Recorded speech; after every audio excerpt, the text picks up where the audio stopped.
This is the Provoked Prawn, here to compare the Razer Viper V2 Pro with the new and improved Viper V3 Pro. Now, the Viper lineup has had some interesting changes over the last few years, with the Viper V2 Pro causing some controversy by losing some of the features that were available on the Viper Ultimate. But now, if you can forgive that, we have another update to the lineup, which includes the V3 Pro, which has an improved optical sensor with up to 35,000 dpi, and a body that's made of 85% recycled plastics. There are some other interesting highlights. If you look at these two mice side by side, I thought it was worth talking about the differences, some of the subtle changes, some of the specs changes, and more. You'll see the Viper V3 Pro here in black, although it is available in white as well, with the white V2 Pro on the left-hand side. Now, I really liked the V2 Pro when I looked at it before. It has an interesting shape to it, and although they ditched the right-hand buttons, making it really only a right-handed gaming mouse rather than an ambidextrous one, it still had a nice aesthetic to it and some nice ergonomic shapes with the dips in the buttons, easy access switches, and this matte finish that made it easy to grip. The V3 Pro has changed ever so slightly, and in some nice ways. The body has been reconfigured a little way to make it more ergonomic and also very grippable. Now, out of the box, these two have quite a different setup in terms of what's included. They're both USB-C charging. They both have included wireless dongles, but the standard V2 Pro came with a 2.4 GHz dongle, which should only give you 1000 Hz polling rate. Now, this had a little adapter in there which you could plug in, so you could plug your cable into it, and then you could easily access the cable for charging purposes.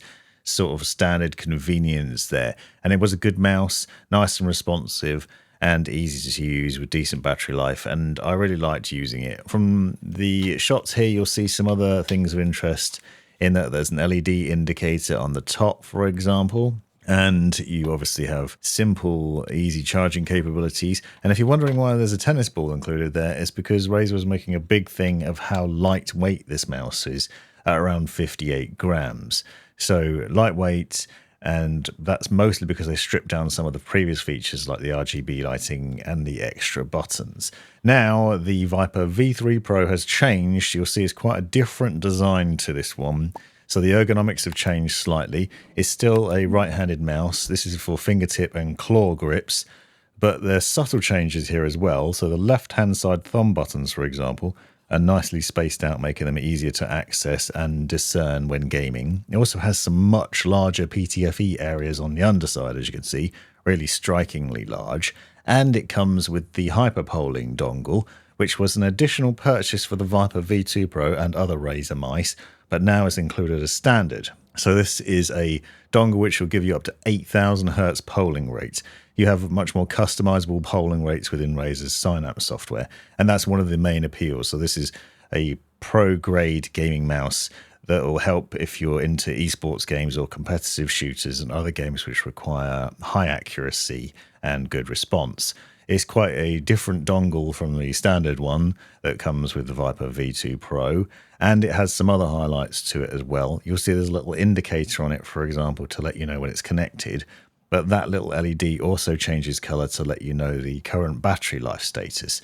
Naturally, you can unplug it and plug it in with a wire for charging purposes. Now, there is a big variety in the battery life as well, it's worth noting. You can get up to 95 hours of battery out of the V3 Pro at 1000 Hz polling rate, whereas the V2 Pro is around 80 hours at 1000 Hz polling rate. So there's been an increase in battery life, but if you crank the polling rate up, then you'll see a decrease, because at 8000 Hz you only get 17 hours.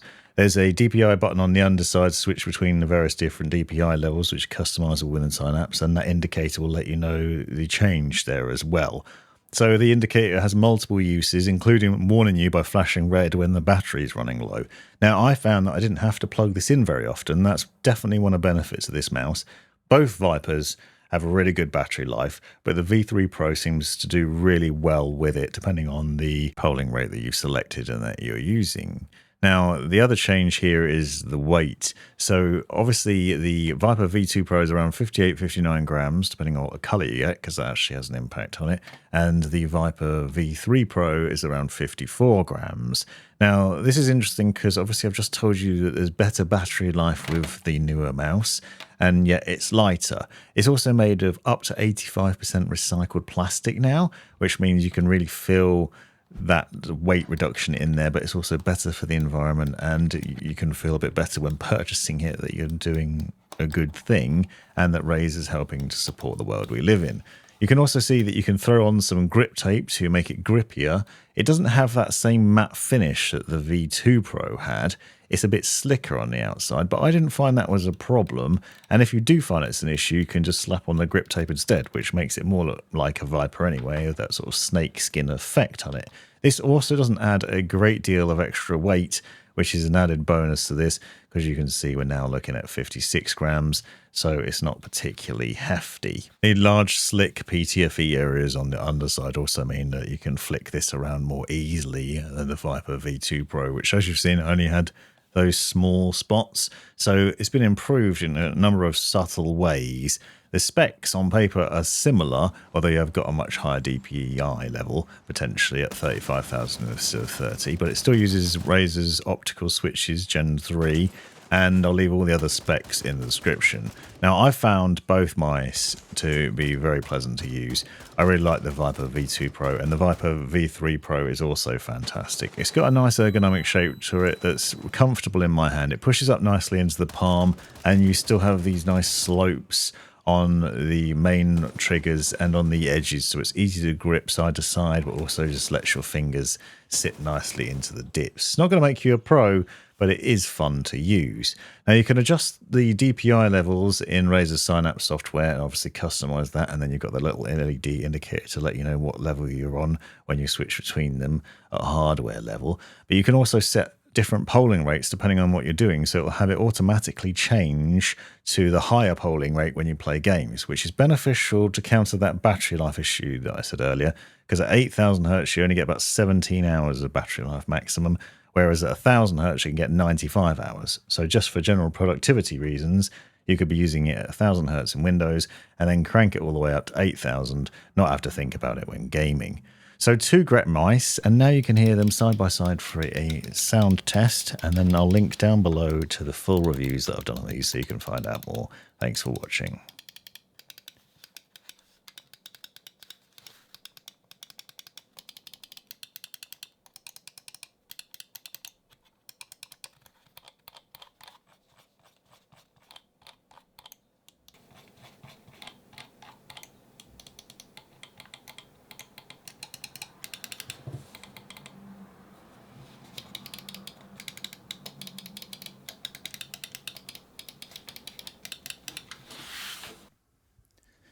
You've made it right to the end of the video, you brilliant legend you.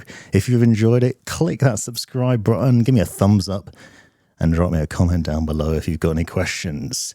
If you really enjoyed it, consider joining the channel and see the benefits of doing so. Check out these other videos, you might well find them interesting or useful, and most importantly, have a great life.